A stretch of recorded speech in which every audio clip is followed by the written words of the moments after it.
Welcome to Healing Your Families. We're starting a new theme, nurturing our children. And I am so excited for our guest today. Her name is McElroy, and she's been on the parenting front lines for 35 years and in the hospitality and tourism industry for over 40 years. And she's found some commonalities. I'm really interested to hear her talk about that. So she also came up with what I think is the most brilliant idea for a Mother's Day gift. You really want the perfect Mother's Day gift. She came up with the idea. It's called Ask and Tell. So she's going to tell us about that. But first, I really want to hear her story about how she became a public speaker. Well, that's a funny story. I started working at SeaWorld in San Diego when I was about 20. And I thought that just meant standing at the dolphin pool and telling people about the dolphins. But one day, the salesperson took me out on an outing. And there was a big night that was going to happen at SeaWorld where a Coca-Cola company bought out the whole park for a private event. And next thing I know, I was in a car and I was with a walk around for Shamu, like the big whale that walks around like the stuffed whale. And he was there and we were with the Coca-Cola, the guys who actually deliver the Coca-Cola. I don't know if we still have those guys that used to put the Coca-Cola in the vending machines. So there were about 100 of them gathered in the break room. And I wasn't, I was just sitting there back there relaxing. And all of a sudden the salesperson said, "Hey, you, Blonde Mo, you go out and tell them how wonderful SeaWorld is." And he pushed me out on the stage with 100 Coca-Cola guys going, "Hey," like, and I just was terrified. And then I just started talking about Shamu, which is pretty easy to talk about, and the whales and why they should come. And it was going to be a really fun night and they should all come to Coca-Cola night. And I got off the stage and he said, "Well, you're officially a public speaker." So that was awesome. And so it wasn't something you spent years preparing for and seeking. You were pushed out on that stage. Yes. When my brother was, when I was little, I just remember my brother was a lifeguard at the pool. And I thought that was pretty cool until he kept making me go up the diving board and jump off. And he would yell at me in front of everyone to jump. And I was terrified. He spent the next decades doing that, telling me to jump. So it's sort of the way my life has been, just ignorance on fire, just jump in and do it and figure it out later. I love it. So how did you discover this Ask and Tell? I mean, it sounds so simple, but it's so brilliant. Oh my goodness. It was a Mother's Day. My children were around, I think they were like 8, 10, and 12. The girls, I have 3 girls. And they were complaining to me and begging me to take them to Safeway so that they could buy me a Mother's Day card and figure out a present to get me. And I said, "No, this is not going to be a year where we're going to have Hallmark cards and I'm not going to drive you to get a present. It's not necessary." And then I thought, but you know what? I think there is something you could do for me. I said, "How about you tell me if you've learned anything from me, because I'm in this household alone with you and all I do is talk at you all day long for years. And I don't know if anything I'm saying is being heard by you." So I went and got 3 pieces of paper and 3 pens and I handed them out to the kids. And I said, "Go in your rooms and write me a list of 10 things you've learned from me and meet me on the couch when you're done." So I sat on the living room couch for, I don't know how long it was, less than a half an hour, more than 15 minutes, I think. And eventually, one by one, they came out with these pieces of paper and they handed them to me.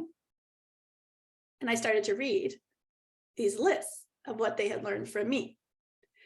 And my heart cracked open. And I was astonished. I was laughing and crying at the same time. An example, I think this was one of the original lists I got. My daughter's 30. She was 9 years old then. One of them was, when she says shaving your legs isn't worth it, listen to her. Change is good. Respect yourself. how to fold the bottom of the sheet of your bed. Don't look behind or ahead, stay in the present day. It's the thought that counts, and on and on. So times 30, I had 30 things my girls had learned. And I just knew, it was like a knowing in that moment that I was a good mom. And that even though they weren't telling me verbally all the time, that something had gone into them and integrated into their little hearts. And they were operating from those principles.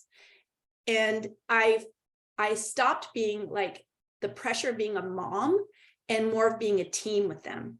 Mind you, I was a pretty strict mom, so I didn't stop the discipline, but I knew that things were going in. And I have to tell you, it just changed my parenting. And after that Mother's Day, you know, sometimes maybe you do this with your fellow moms, Emily, you say, oh, what did you do for Mother's Day? Or what did you get for Mother's Day? Or, you know, you ask that question. It's just sort of a social thing we ask each other. And I said, oh, I got a list of things that my kids learned from me. And my friend said, how did you do that? And I said, I just asked them and they told me. So I quietly did that in my house for years until, I don't know, I think it was about 2018. I just realized that I could share this with other parents. And this knowing came to me that it was called Ask and Tell, and I could see it, and I could see me sharing it. So from that understanding that it would help other parents, I created a brand called Ask and Tell for it. I have a website. I have these lists I've created, these templates. I've gone to schools and talked to hundreds of kids and teachers. Yeah, so I'm on the move now. Just kind of bringing this to parents. It's a gift from me to parents. Happy Mother's Day. It's a good time to do it. I love it. It just, to me, it really bonds, you know, the child thinking about what they've learned from their mother, their heart would naturally turn to their mother. And then the mother reading it would feel that love and that appreciation. And, you know, and we need that. We really need that. Well, I think it's brilliant. And just, it's so simple. Just ask and tell. Yes. Yes. And I worked with a company that helps develop projects. And so they guided me to see if this actually had any, I don't want to call it legs, if it was a viable project. Mm-hmm. And so they set me off on this path I never would have expected, where they had me interview parents. And so for a month, I had a series of questions the same questions I asked many different parents. I talked to them on the phone for about a half an hour about their parenting. And I would ask them, you know, is there anything you wish you could change? Do you have any times where you're insecure as a parent? If there's, you know, one thing you could really have from your child, what would it be to help you feel more confident? There's a theme that came through that I understood because I'm a parent, right? It didn't surprise me, but it was a commonality. And one of them was that feeling of being insecure, that not knowing if what you were trying to teach your child, first of all, were they getting it? Then would they turn out okay? Parents lost sleep over that. What if they don't turn out okay? You know, what if I fail? You know, what if they don't get into college? The other commonality was I mean, I don't mean to make light of this, but there was definitely people who were drinking wine to feel better, drinking. And some people, I was kind of surprised, were on anti-anxiety medication because they had hit the tween and teen years and they were in so much anxiety because their kids weren't speaking to them really anymore. The door was shut, you know, and their hearts were broken and they were very, very insecure. So I discovered through this research that the best time you could give, a parent could ask for a list is when their kids are in their tweens and teens. And Just to give you an example of this, I actually have a teen list that my daughter gave me. Mhm. The door would be shut, sometimes they shut the door for privacy. And I'd knock on the door and I said, you just have to tell me one thing. What's the topic? Is it kids? Is it your friends? Is it school, or is it a boyfriend? And they'd yell out, it's school. And I'd say, fine, I don't need to know anything else, because then I knew what was behind it. But I also discovered through these lists that if children at a certain age aren't verbal anymore with you, and that's just a natural thing, they're not verbal, they do write. And if you ask them to write what's in their mind and hand it to you, this took them, 15 minutes to write. And I've had this for 25 years. So I got my report card. I got to see what was happening in the family.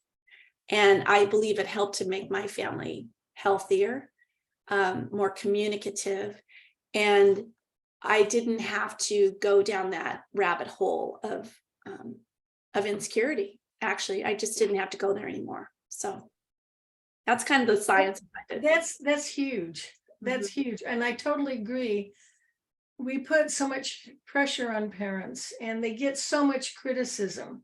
Yes. That to just have that connection that, yes, I'm doing something right.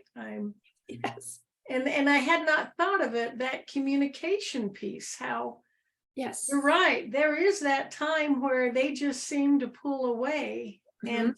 And the more we try to reach out and pull them back, the more they're resisting.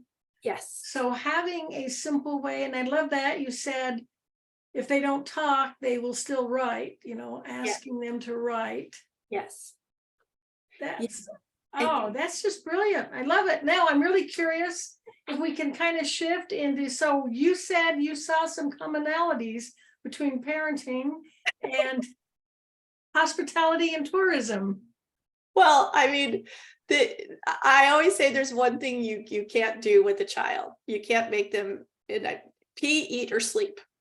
And you'd spend the preponderance of your time, especially when they're growing up, trying to get them to go to the bathroom, trying to go to sleep, or trying to eat what you want them to eat.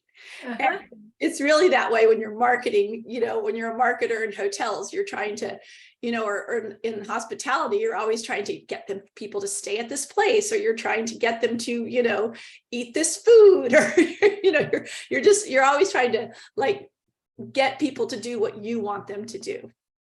And sometimes we just have to listen. And so I think that commonality there is, my friend calls it emptying your cup.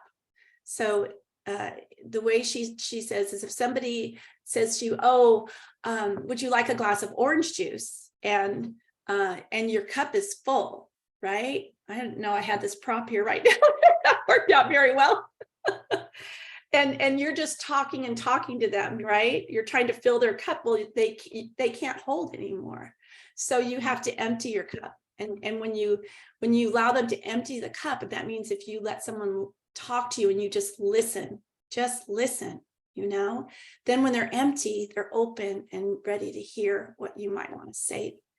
And I think sometimes when you're parents, we just spend so much time just trying to fill the cup, that they just get overwhelmed. And I think that's sometimes why they can't take anymore in, and they shut the door. They can't hear it anymore.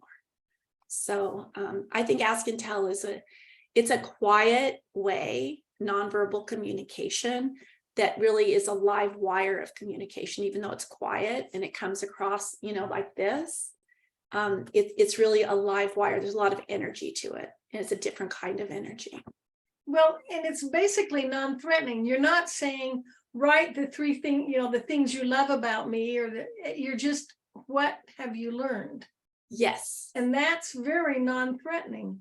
Yes. And it could be something as which end of the tube of toothpaste to squeeze, or it could be something more profound to, love and serve. It's really up to them. You're leaving the Yes. You give them the invitation, they respond.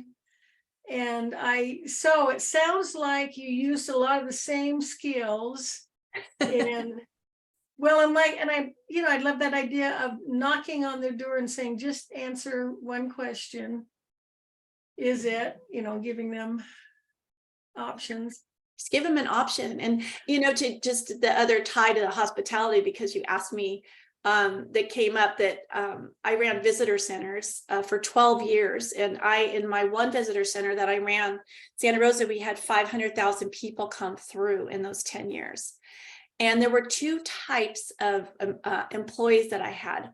One that would listen and say, well, what would you like to do? I mean, you're here visiting. What kinds of things do you like? Or what's on your bucket list? Or, have you ever, dreamed when you booked a vacation here? When you booked it, what were you thinking about when you came here? What drew you here? And then they would listen. And then based on that, the person would say, oh, well, then it sounds like this would work for you or that would work for you. And let me give you a couple of brochures. I had another employee, I called it the fire hose approach, where they came in and she'd say, where are you from? And they'd say, Indiana. She goes, oh, I've got exactly what you're going to do. How many days are you here? 3 days. She would talk for a half an hour and they would walk out with bags of brochures and this very confused look on their face. They had nowhere to start. They were completely overwhelmed. And they're like, we can't possibly do all this and we don't know where to start.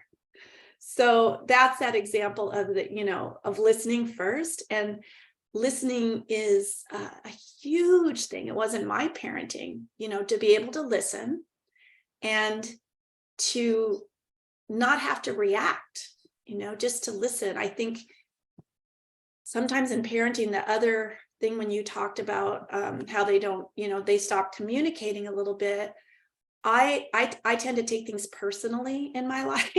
I think it's my Achilles heel, and parenting is a perfect setup for that, where it hurts so much when they don't talk to you and you think it's about you. And that's why I knock on the door, it's not about me. What's it about and what's going on with you? Which are the 3 topics? And then I would know, and I'd know it had nothing to do with me. Now, sometimes they would say they were mad at me and then without me another story, but that was only once a year. And I agree with what you were saying about listening. I think listening is the most important part of communication, and yet it is so frequently overlooked. Yes. It's underrated. We're planning our response as they're speaking. Yes, we are. Getting out all the brochures, ready to yes. Yes. You need to know this. We know just where they need to go and what they need to do. We know, And yet listening enough to understand where they are, what their concerns are, what their dreams are, and then giving them information. Doesn't that also send the message that they're respected, that you care about them? Yes, I'm so glad you said that. I think that's one thing I learned early on in my parenting from another parent who I admired a lot. They said, just asking your child, well, what do you think? Like, we're going to go to dinner night. What do you think? Well, where would you like to go? Or I'm not really sure if we should get this couch or not. What do you think? I would ask my kids that all the time. And it was fun. It wasn't disempowering to me. It was actually, I got 3 sets of feedback. And, trust me, I have 3 really cool kids. Show you girls right here. Those are my girls. Beautiful girls. I have 3 girls. And I'm still asking them, what do you think? What do you think I should do? If I'm going to change a job or something, they're the 3 I call. What do you think? I've always asked them. They've always felt that their opinion mattered. And the more I ask them, the more they learn to be able to reflect about what did they really think, and then have an idea or an opinion about it. And when you said the word respect, I think it's so respectful to do that to a child. And I think that's what this list is. Like, what do you think? What have you learned? What matters to you? Yeah. Yeah. It is asking for their insight. Mhm. Yeah. They'll tell you. And this is one of the best ways to nurture our children. Can you imagine a child who, all decisions are made for them? Mm-hmm. And then what do they do when they're an adult? But if you start with involving them, they're going to be sitting on the couch too. Involve them in making family decisions. I'm a strong proponent of the family meeting. Let's sit down. If everyone has helped make that decision, it's going to go so much more smoothly. Take a vacation, for example. If everyone has helped to plan it, then when there's always some hiccup on the vacation, something goes wrong, car breaks down, something happens, you miss a flight, then there isn't that resentment that you blew it when you planned this. It was, we did this together. And I think family life is much more beautiful when everyone's involved. Every member of the family feels like they have a voice, and they can express their concerns, and their opinion matters. Sometimes it's the youngest one that may feel like they're just kind of ignored and overlooked. You're just the kid, sister. But it sounds like you treated each of your 3 daughters with that same respect. Yes, they all had a voice. And it's funny you brought up the family meetings. I haven't thought about that in years. We did that for a period of time. I can't tell you how long it was or how old they were, but I remember we did that. We had Monday night family meetings. And that's when they could say things like, that chore chart doesn't work, Mom. We're sick of it. We don't want to do the chore chart anymore. And they told their dad, we don't want to get up on Saturday mornings and wash the cars. Why does it have to be chore morning on Saturday? And they were like, we're voting that out, and sometimes we'd hold the line on things. And sometimes, we'd say, okay, well, we can give up the chore chart. I mean, if it's not working.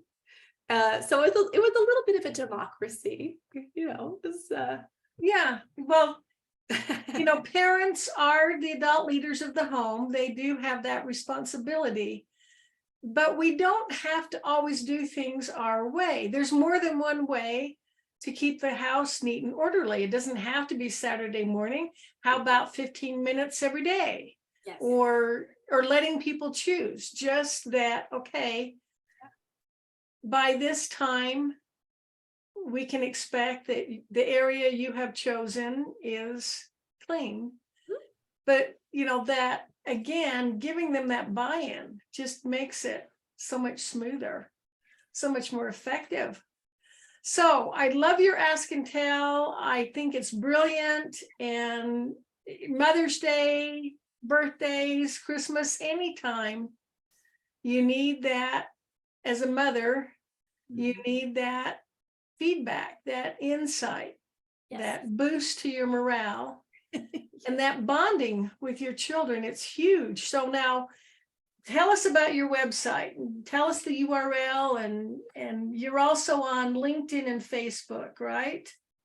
Yes, I'm on Facebook, Ask and Tell Mo, and I'm on LinkedIn not as Ask and Tell, but as Maureen McElroy, my name.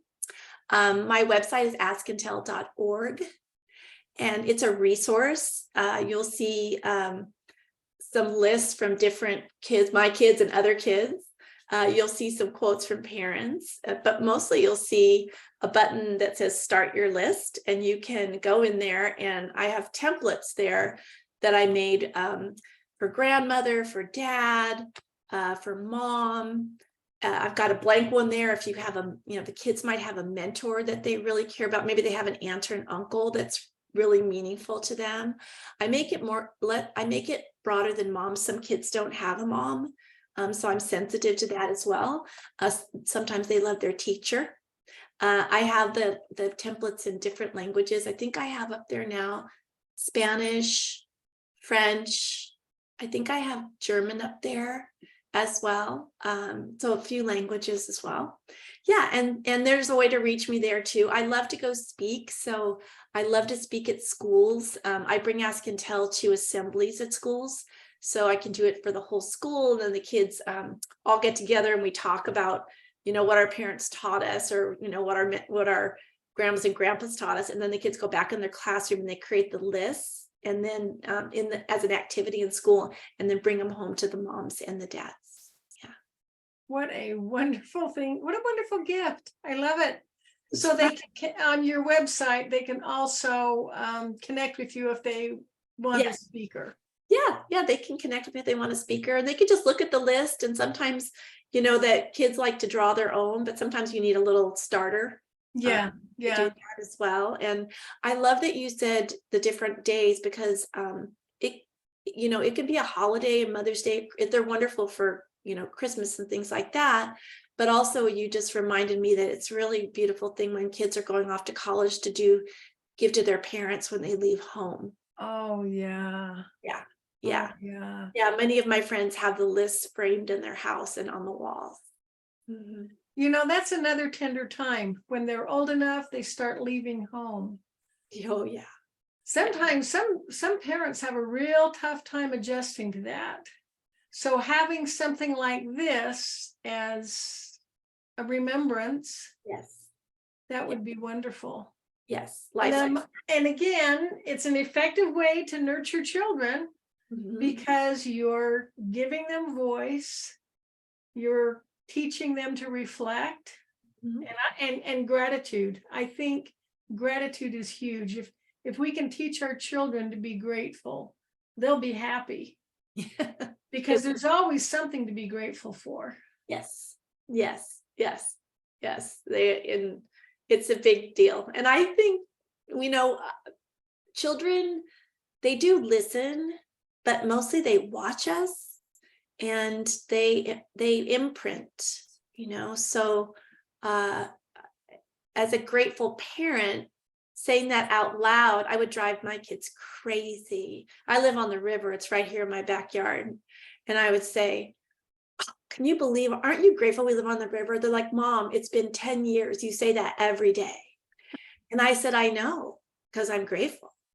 And then they went off to college and came back. And I'm like, oh, Mom, we're so grateful to be back home on the river.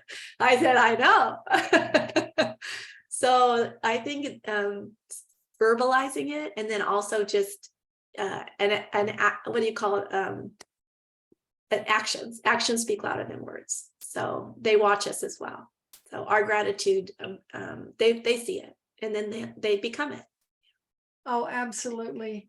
I have to smile. Some parents will say, well, I don't want to teach my values to my children. I want them to develop their own. Well, you are, just by the way you live. Yes. And the word values, actually, I think it might be on my website. My daughter, Kim, when she was 23 or so, I asked her to make a video about Ask and Tell. And I was so surprised with what she said. She said, these started out with the things I learned from my mom. And then I realized as I got older that some of these became my own values, along with the values that she developed. Those were like the stepping stones to them seeing what their values were. Yeah. And, they have similarities and differences. One wants to save the world. One wants to be, give the special moment to every bride as a wedding planner. And one wants to be a social worker. I mean, they couldn't be more diverse, but they're all kind. I can tell you that. Yes. Yeah. And so each child comes with their own unique gifts and talents.